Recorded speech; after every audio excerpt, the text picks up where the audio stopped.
أعوذ بالله من الشيطان الرجيم بسم الله الرحمن الرحيم يا أيها المدثر قم فأنذر وربك فكبر وثيابك فطهر والرجز فاهجر ولا تمنن تستكثر ولربك فاصبر فإذا نقر في الناقور فذلك يومئذ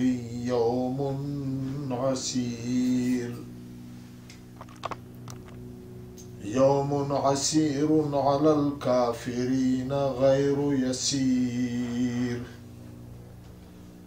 ذرني ومن خلقت وحيدا وجعلت له مالا ممدودا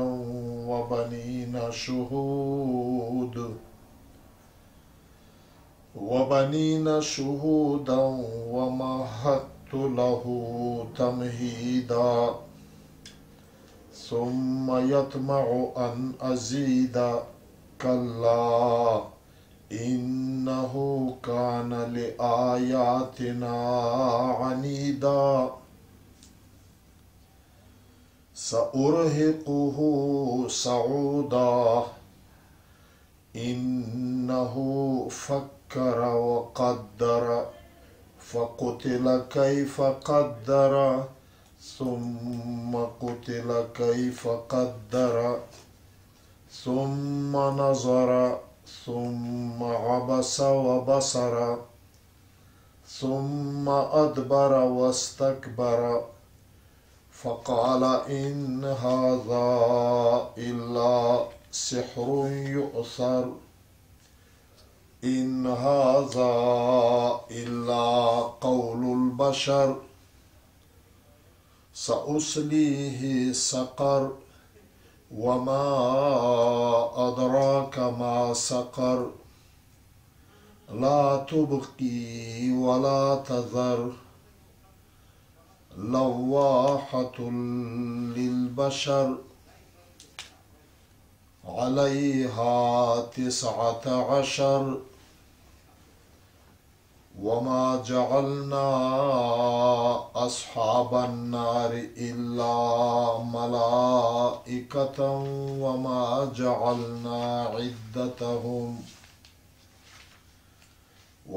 جعلنا عدتهم إلا فتنة للذين كفروا ليستيقن الذين أوتوا الكتاب ويزداد الذين آمنوا إيمانا ولا يرتاب الذين أوتوا الكتاب والمؤمنون وليقول الذين في قلوبهم مرض والكافرون ماذا أراد الله بهذا مثلا كذلك يضل الله من يشاء ويهدي من يشاء وما يعلم جنود ربك إلا هو وما هي إلا ذكرى للبشر صدق الله مولانا العظيم.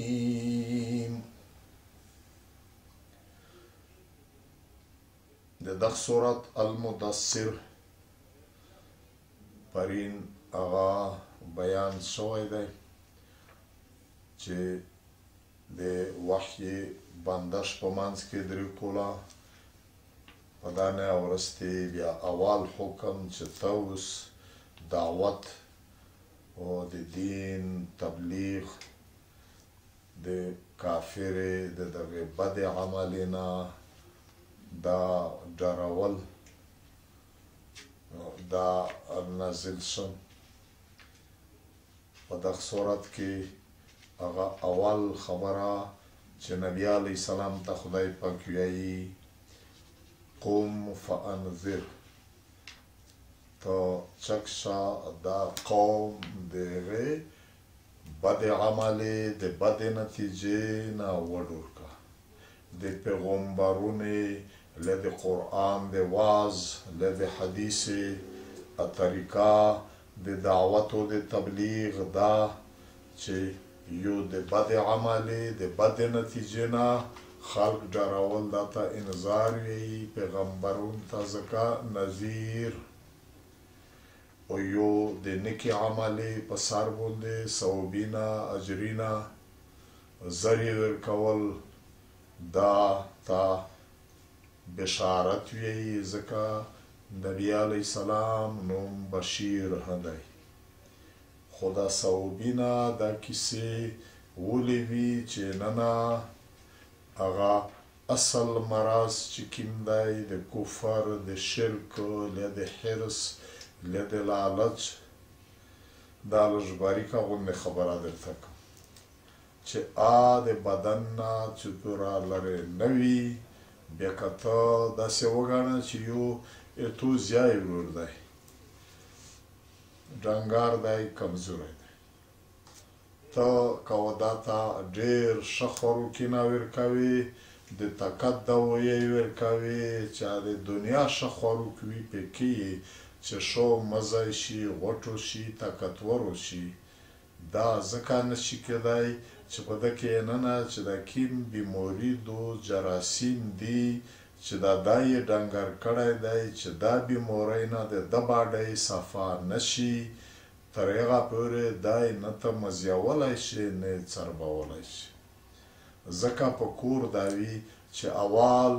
په باډۍ کې دننه چې کیم نقصاني شیونه وي چې د باډۍ ته نقصان ورکوي دا د دغې نه یې صفایي وکړه دا علاج یې وکړه چې دا ننه خرابي نقصان دا لرې شي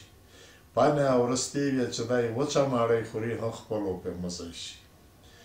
په دغې لمبر یو قسم د روحاني له ایماني بیمارۍ دي د چا په عقیده کې شرک دی د چا په عقیده کې ریادو د چا په عقیده کې په ذهن کې تکبر دی غرور دی د چا په عقیده کې د دولت دمره حرص دی چې په اروم په حلول نه دی چې په څه طریقه وي ګټي که د مسلمانو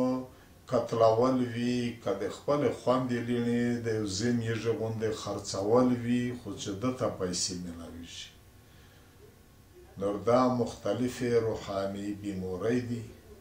که یو سړی دا دننه روحاني بیماري دو پکښې ریاکاري دو پکښې له تکبر دی له شرک دی له د حرام خوړل له د سویۍ د راو د نه راو پارک نه کړل له لیارې وال له د انسانونو قتلول دا دی پکښې ته که ودخته ډېر ذکرونه پې وکړې ډېر نفلونه پې وکړې ډېر حجونه پې وکړې تیاره ډېر ثوابونه وګټي نور یې دا روح د ایمان مثبت شي لوی دینداره نیک سړی جوړ شي دا نه نیک سړی جوړېدی شي نه دینداره جوړېدی شي هغه کیسه دو چې بلی پیښانه دو کنې شیخانه دو ځکه چې په دغه خویانه بیماري دو نور که ته ثواب ورته بیانوي چې تهجد دمره ثواب دی چې شپې تهجد وکړي دی په تهجد لګیا شي لیا د ریزې دمره ثواب دی دی په ریزې هم لګیا شي لیا د پلونکي سورت ویل د دغې دعو ویل دمره ثوابونه دي حتی تر عجیب پورې لیکن په ده کې هغه دننه مرض دی چې دی په تجارت کې د سویۍ د نه سویۍ پارک نه کو ابد ولی ته نه ورته وښایي په ده کې دننه تکبر دی په ده کې دننه چا د غلې زینې دا دننه بیماري دو پکښې له د شرک ولا بیماري له د ریا ولا دو د دغې بدولی ته نه ورته بیانوي دا دولې نه نه دي ته وایه چې د ایمان مثبت شوی دا داسې مثال دی لکه په یوه باډۍ په زوی ورور کښې دننه امبورکي جراثیم دي، ته د طاقت دوایي ورکوې، دا پشتی دا غوړي چې هره پیښه شوه دا پیښه کېږي نه، بیا اولو دا شی کې چې د دننه په ده کې کوم مرض دی چې د دغې نه د ده باډۍ صفا کړي. انذار دا ته وایي. نوح علیه السلام اولی پیغمبر دی چې د بد عملې نه دنیا ترته اخ صورت کې خدای پاک نوح علیه السلام ته وایي چې ته مو د دغې د پوره ولږلې ان انذر قومک. نبی علیه السلام ته پروردګار عالم د پیغمبرۍ بوج چې د ده په اجاور شي وشي هغه حکم دا صورت کې دی. اول وحی خو په دا نامخ ترغلېدو 3 کوله ل 4 کوله لږ ډېره چې اقرا باسم ربک الاعلی الذي خلق، لیکن دا حکم نه دی ورته رغلی چې ته اوس دا خلق ته دا د مو قرآن دا د مو وحی بیان کا. دا د رسول ولیوله کیسه دا په دغه آیات کې دو. په دغه آیات کې اولینی ټکی خدای دا ورته چې ته چک شه د دغې خلک چې دننه د دی په عقیده کښې روحاني بیموري دو، شرک دی، ریا دو، بېحیایۍ دي، نشې دي، ظلمینه دي، دا چې څومره بدپرستۍ دي، د دغې د هغې بد انجام چې جهنم دی د دغې نه یې وډورکه چې اوس د جهنم په لار روان یې د دغې نه ورګوټ شئ. په اول سر کې داسې نه ورته وایي نبي علیه السلام ته چې ته چک شه د دا شی وکړه ورته، دا ثواب ورته بیان که، دا ثواب ورته بیان که. دا ابشر نه دی، قوم فابشر نه شي ورته ویل، قوم فانذر. دا غټه خبره ده. نن سبا میږ له څومره دین بیانوونکي خلک چې په چا کې کیم ګنایي نه غلطي وي په تقریر کې د هغې غلطي د هغې ګنایي بیان ورته شریکې دا په خلک ښه نه لګي چې سویې کو ته ورته یې چې دا سویې دا جرم دی لیا بل جرم کو ځکه میږ عالمون د دین بیانوونکي دا خوږې خوږې خبرې ورته کي چې دغه وظیفه شریکه دمره ثوابینه دي، دا کار دمره ثوابینه دي، دا کار دمره ثوابینه دي. په ثوابینه خو لګیا شي وړاندې کو د پلو ای تسبیح لوسته کو، لیکن چې دا ګناه پرېږده د دغې دا ذوب دی، د دغې دا دی، ژیرې دا سزا دو، د پلونکي شي دا سزا دو. دا نن موږ ډېرې ځکه ورته کي چې په دا بیا هغې نوستې مخامخ پې پوهېږي چې دا مجرم زه یم وایي چې نن غلی یم بله لوړ ویل څه نه. دا هغه لویه خبره د نبي علیه السلام په داسې وخت کښې چې ټوله معاشره دا د شرک، دا د بېحیایۍ، دا د ناحق قتلینه چې خپله لیڼه یې هم پسې وژلي، دا مردوړې خوروک په نشي کې غرق د هیڅ ګناه هیڅ پور پې غور نه، غلاظتي نه، ګندګۍ په داس ماحول کې نبي علیه السلام ته وایي چې چک شه وچ د دغې بدولی ورته بیان کړه چې دا ناروا دي، د دغې دمره ګناه دی، د دغې دمره ګناه دی، د دغې دمره ګناه دی. دا وکړه دا چې په داسې وخت کې د یوه سړي وګړدۍ دنیا ته داسې درېدل دا څونه خبره نه ده. ځکه خدای پاک ورته وایي چې د خپل رب لویي په هر چا نه زورور، په هر چا نه طاقتور، په هر چا نه لوی که غونه دنیا په یوه ځای شي بیا هم خدای پې زورور دی، خدای پې لوی دی. دا بیان ورته وکړه چې د اتوس بتون د اتوس چې کومه قومینه دي دا د خدای د زور په مخ کې هېڅ شی نه دي، په هر چا نه زورور خدای دی. وربک فکبر، د خپل رب لویي بیانوه. چې کله بل ته د خدای لویي بیانوي، د سړي په خپله عقیده اثر شي چې غونډه دنیا دا درته په یوه لوري شي، خو ته د خدای د پوره لګیا شه. دا نبی علیه السلام دغه ذهن سازي خدای کو، ورسره معاشره غونډه د ظاهري پلیتۍ د دغې نه د پوکولي د ګاند که د عقیدې پلیتي شرکي نه، دا کفري نه، دا د عقیدې د ګنایې پلیتي دا دومره لویه پلیتي دو چې د ظاهري چې څوره پلیتۍ دي، دا وینې دا ګندګۍ چې په جمعه دې پې ککړه وي، دا دومره زیات نجاست نه دی لکه دا د ګنایي والا پلیتي. نبی علیه السلام په یوه موقع باندې د په بیبیونو کښې یوې بیبي د بلې بیبي لږ دا غیبت غوندې وکړه. غیبت دا منه چا د وجود نه ټیټه وه. نبي علیه السلام د هغې څه صفت بیان کړ، د بل ټبرې ورته وویل چې نه ته اوس د هغې ټیټه کوې صفت یې نه کړي، بنې وې په خپل منځ کې. نبي علیه السلام ورته وویل چې داسې الفاظ دې په خوله واستل چې که دا و سمندر ته ورګټ کړي د سمندر پې پلیت شي. سمندر نه که غویه پکښې مري که یې شون د دنیا ګندګۍ دا وراچېږي، سمندر یې به بیا پلیتېږي، ناپوکې دي. لیکن یوه د غیبت خبره نبي علیه السلام ورته وایي چې دا هم پې پلیت شي. ورسره درویغ چې کله یو انسان درویغ ووي، د دغه نه د خولې د باډۍ نه یوه بدبویي شیري شي، خو دا بدبویي فرشتې محسوسوي. چې حکیم ورسره کرامن کاتبین دي، ځینې لرې کیدای خو نه شي، لیکن سخت ورته په کار په غضب وي. دا نورې د خدای د رحمت فرشتې په میلیونه میلیونه نه ورنږدې کېږي. دا بدبویي نور د پلیتۍ لیا ظاهري پلیتي لیا باطني پلیتي چې د خدای عظمت بیان کا، دا دننه عقیدې دا شی نه چې دغې نه یې پوک کا. وثیابکه او ای پیغمبره ته خپله جمعه خپله دا فطاهر دا پوکه سوته په دغې لمبر. چې کله د جمعې پوکول ضروري شي، د وجود پوکول خو خود ضروري شول. دا صفویي د جمعې له د وجود له د لوشې کودۍ له د ماحول چاته یې پکښې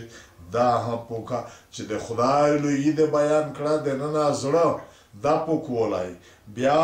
باډۍ او بیا جمعه. والرجزه او دا چې څوره ګندګۍ دي، که دا ظاهري ګندګۍ دي، دی خو د مردوړې په غا کې مردوړه شوه، مشرکونو دا مردوړې خوارې هېڅ دغه وله خبره یې نه وه. دا د پوکولي وله خبره فرشتې د خدای دا یو پوک مخلوق دی چې په کوم ځای کې پوکي صفویي وي، فرشتې هغه ځای ته وردرېمي. چې په کوم ځای کښې ګندګي او بدبویي غلاظت وي، شیطانون هغه ځای ته وردرېمي. نو ځکه نبي علیه السلام ته خدای پاک وایي چې د خپله جمعه هم دغسې پوکه لره. د پوکۍ متعلق په هغه وخت کې خو خود په کافر کې دا د پوکي دا مطلب نه چې مخ باندې څه پوډر سره ولګوه دا ولګوه. دا پوکي دا مطلب چې جمعه وي، اخلاق وي، غون پوک. ځینې خلک چې په وینه یې په خوله باندې یې دغه د ګندګۍ الفاظ وي، دا زیړې ارځه برځه وي، ځینې الفاظ سړی په خوله نشي راوستی. مثال دی ورته یي چې غول خوره، غول مه خوره، غول خواره پلونه. یاره دا خبره زه چې وورو دومره مې نفرت ځینې وشي ځای چې دغه سړي دننه د خپله خوله د غولې نه لکه ډکه کړي. زه د ستر شاه خو انسان یې د انسان ولې خبرې کا. نور دا د پوکولي وله کیسه نن هم د قرآن خدای نه دا بنیاد وینئ چې څوره د فقه کتابونه دي، له څوره د حدیث کتابونه دي. په دا کښو په سر کې کتاب الطهارت د پوکولي بیان مختلفې بې اوداسۍ دي یا بېلموزۍ دي چې دا داسې ده. دا نن د دنیا چې څومره دا مضموني نه دي، دا یونیورسټۍ دي، دا د تعلیمي نه دي، خدای چې په دا کښې یو د دی په سبق کې د دغې بچونې په سبق کښې دا وي چې یاره دا پوکي داسې یو ضروري شی دی، د وجود پوکي، د اخلاق پوکي، یا د بدن پوکي، دا نن هم نشته پکښې. بس خالي دا شی چې یاره ډیسپلن شه شوروا چې آرډر شي، دا معنا دا زده دي لیا سار په دغه لمبر ور وکاټیا، لیا په دغه لمبر لیا ژیره داس پکا. به هر حال نبی علیه السلام جبرائیل امین یوارز نبی علیه السلام ته وویل، نبی علیه السلام ته نه روغی د وریانه څه خبره، بیا ورته وویل چې ولې څه چل دی؟ ده ورته وویل چې د خپل اصحاب ته ووایه دا د ګوتې ول باندې نه، لیا دا د شنګري، لیا د څنګلې په دا پورې په ژمي چې سام خیال سړی نه سوتي لږ خیره یې جمع کېږي. ورته ویې ویل چې دا خپل اصحاب ته ووایه چې دا د ګوتې بندي نه ده، د خیرې نه صفه کوي، پورې دا خیری دی، د دغې وجې نه زه نه دردرېږم. بلکې نبی علیه السلام دا وایي چې د یهودو غوندې مه جوړېږئ چې په خپل کورونه کې مورته دننه سرې هم وي. د طهارت له پوکي، د جمعې پوکي، د بدن پوکي، د عقیم ځای باندې د ویلوړ نستی د دغه ځای پوکولی دا غوان ها له د اخلاق پوکي، له د عقیدې پوکي، له د عمل پوکي. ځینې عملونه ډېر نجس پلید ترین عملونه دي، لکه لوط علیه السلام قوم چې کړل د نرې څومره پلید عمل دی. نور د غونډې شیونه وثیابک ای پیغمبره د تو د کپړې هم فطاهر دا هم پوکې سوته والرجزه چې څومره ګندګۍ دي که ظاهري پلیتی دي او که د اخلاق ګندګۍ دي که د عقیدې ګندګۍ دي فهجور د دغې نه لرې لرې ګرځه. ځکه چې د فرشتې د تو سره او هر وخت کې موجود ولی وي، په یک یو خدای توکل وکړه، دا معاشره هر شی هېڅ پرې مه کوه. ولا تمنن تستکثر، او داسې مه کوه چې ته د چا سره ښېګړه کې د دغه مطلب د پوره چې موږ سره بیا په دا نه ډېره ښېګړه وکړو. یو سړي ته ته لیا ماړی کې نن سبا چې وپوهېږي چې یاره څه خبره یې چلیږي، لیا په حکومت کې لیا ممبر دی، لیا پلونی دی، لیا ملګری دی، نه نن ویګه د مو سره د ماړی وي، بیا د مو سره وي، دا وي، لیا تحفې تحایف هدیې دا ورکول چې یوه دنیوي فایده ورته وکړو، څه شی ورځو. نبی علیه السلام ته خدای پاک وایي چې داسې چیرې ونه کړي. ولا تمنون، ته د چا سره احسان مه کوه په دغه اراده باندې تستکثر چې په هغه باندې د ده نه بیا ډېره بدله ته حاصله کړي چې موږ ته بیا نوره بدله. که کله یوه ښېګړه کې دا صرف د الله دپاره کوه، د دنیاوي فایدې دپاره لیا د ضرر د شر د بچ کولو دپاره په دغه بنیاد باندې ښېګړې مه کوئ. نن سبا غونډې کیسې و دغه ځای ته ولماستي دي، لیا تحفې تحایف دي، دې دپاره چې هره دا خالص ته د الله تعالی دپاره وي، هېڅ د دنیا بدلې له د ده د ضرر نه د بچ کولی چاته لږکي زور طاقت میلاو شي خورا یو مړی ورته کي په میاشت بیا په کمه زیاتې کښې چې نه وي بیا د خیر نشته دی. مطلب دا چې په یک یوه رب یې لنډه که ښېګړې په دغه نیت مه که چې بیا یې مو ته د دغې بدله وکړه شي. په دا کې دا چې نبي علیه السلام لوی عظیمه ښېګړه په دنیاوي ښېګړې نه دا دو چې چاته د ایمان لار ور وښایي، د جنت لار ور وښایي، د جهنم نه یې بچ کړي، په دا نه لویه ښېګړه شته. نو نبي علیه السلام خو دا کور که په دا کښې دا دی چې داس په خیال کې دیر نشي چې زه د توس د دین د ایمان د توس دا خدمت که، لحاظه توس موه ښه سوتی ښېګړې سره کوي له د دغې په سر کې بدلې او دا شیونه وخلی دا هم مکه ورسره دا هم خدای پاک ور وښایي چې دا کومه کیسه د تو په ذمه مو در وړوله دا څه داسې د ګلونو ولا لیار نه دو چې ته مزې وایه او رشمینه لیار دو دا لویه د تکلیفې ډکه د اغزۍ ډکه لیار دو دغه قومو د پردی څه کې د خپلو د مخالف کیږي د خپل ترینه تربرینه او د مخالف کیږي غونډه معاشره او نر ښځې د تو خلاف شي په دا تکلیفینه باندې صبر کا دا صبر صرف د الله د رضا د پوره ولربک او د پوره د رب د تو فصبر ته صبر کا دا اول د وحی بوج چې د نبی علیه السلام په ذمه باندې خدای د